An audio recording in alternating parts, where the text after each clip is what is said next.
In this video, we're going to talk about the sail plan of the boat and the sails that are included with the purchase of this boat. In this picture, you see one of the two mainsails included with this boat. This mainsail has 3 full-length battens and it has 1 reefing point. And the surface area is approximately 290 square feet. The second mainsail is shown here, and it has 0 battens and it has 3 reefing points. And it's also approximately 290 square feet. Here's a similar boat running with full-length battens on the main, and the foresail is simply a staysail.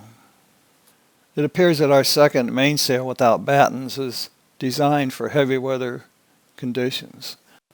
This is the boat's Yankee sail. It's upside down in this picture. The head is down at the bottom, and the luff here, you can see it's on the left-hand side where the tape is.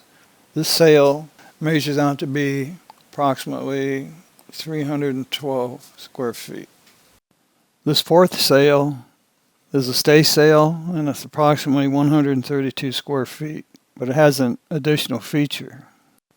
The luff of this sail is approximately 26 feet, which means it mounts on the staysail roller reefing, but it also has a cable extender on it, which makes it 29 feet, and I suspect that's so they can also mount it on the Yankee roller reefing and use it in heavy weather by itself with the mainsail.